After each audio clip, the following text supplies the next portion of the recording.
Hi, it's Darno at Way Over Recipes, and today I'm going to be cooking up some apple cinnamon almond flour cookies in the Cuisinart AirFryer Toaster Oven and Grill. And I might have a method that might work to keep things from being overcooked on the top or the bottom so that we can get baking done right in this cooker, but we'll see how that goes. So let's get cooking right now. Okay, so a good bit of ingredients to go through for this cook. So I'm going to start with the dry ingredients and then I'll get into the wet ingredients. I've got 2 cups of blanched almond flour, got a 1/4 teaspoon of sea salt, I've got 2 tablespoons of granulated sweetener. I'm using like a urethral monk fruit blend, but use the one of your choice. 1 teaspoon of guar gum, 1 teaspoon of baking powder. Now I'll get into the wet ingredients. A teaspoon of vanilla extract. I've got duck eggs, they often come in jumbo size, so this is 1 jumbo sized duck egg. If you're using chicken eggs, you can use 2 large chicken eggs. I'm going to be using 2 tablespoons of honey. I've got 1 apple chopped up. I guess I'll show you what the apple looks like just for size. Okay, so here's the apple. Got these from a local farmer and basically just chopped one up here in the chopper to use in the cookie recipe. And I have one more wet ingredient to show you, and that is a 1/4 cup or 4 tablespoons of melted butter. What I'm going to do now, I'm going to start mixing the wet ingredients in this bowl, the dry ingredients in that bowl. I've got a baking pan in the back that I've sprayed with extra light olive oil, so that's already been sprayed up. So I'm going to go ahead and start getting ingredients mixed. Alright, so I've got the wet ingredients and dry ingredients in respective bowls. Now I'm basically going to just take the wet and pour it on over into the dry and get my cookie dough all mixed together. Whoa, hold on a second. I forgot one ingredient. I forgot the cinnamon. This is 1 teaspoon of ground cinnamon. You want to mix that in earlier if you can when you're doing your ingredients in the wet and dry bowl, but I don't think it'll harm things to put it in now. So we got our 1 teaspoon of ground cinnamon there, so we have our cinnamon apple almond flour cookies. So I'm going to just finish mixing here. You just mix things up by hand till it's kind of pasty. Alright, so I think I've got things pretty well mixed together for my cookie dough. So now what I'm going to do, this bake pan, you can see it holds a bit of stain, but that's okay. I'm going to go ahead and basically I take a spoon and I just scoop out individual cookies and just set them out on the bake pan. I'm going to make 12, and you want to form them the way you like them because things don't move around very much during the bake process with the almond flour. So just going to finish getting these cookies set out.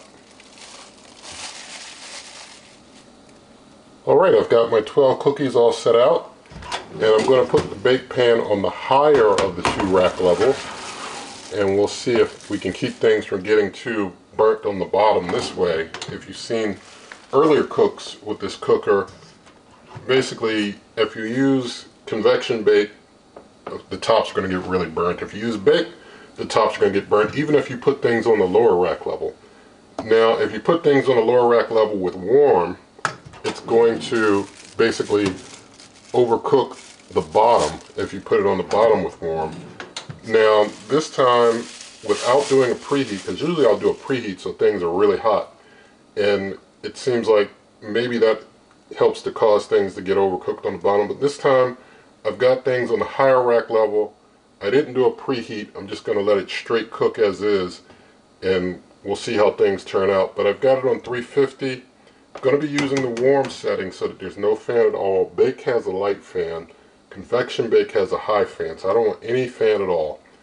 And I don't know how much time I'll need. I'm setting it out to 30 minutes just so that I have some sort of a, I guess, point to count down from. I'm going to turn this a little closer to the camera so you can, well, turn it around a little more so you can better see. And we'll just let things go ahead and cook up. See if I can turn the light on. Maybe you'll get a better view inside while they cook.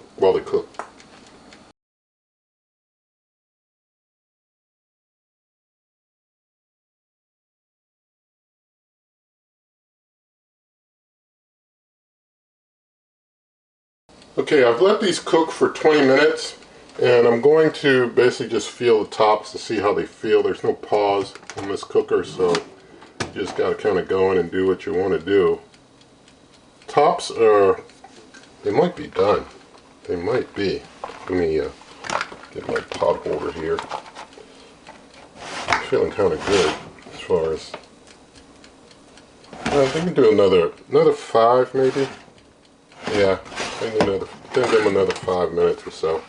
So let them go for about another 5, and then I'll bring you on back.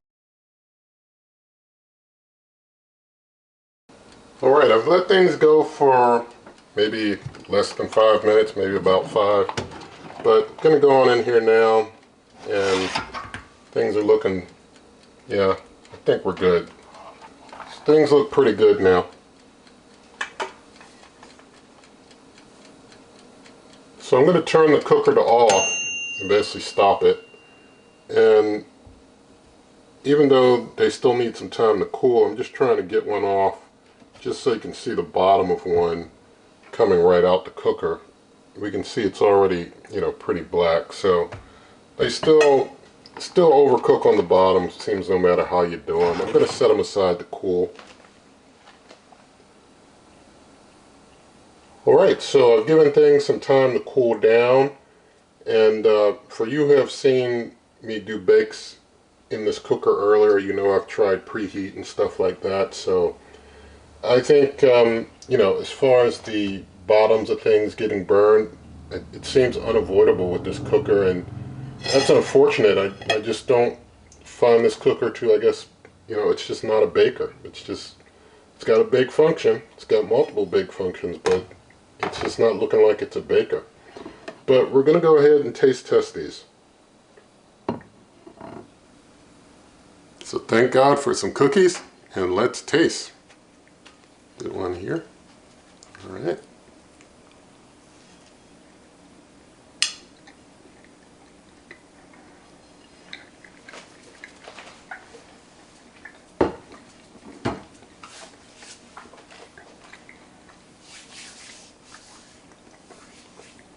Okay, so basically the recipe is a really good recipe, but you need to use it in a cooker that doesn't burn the bottoms. I mean, they taste great, but you still, you know, with the bottoms being burned, you still taste that.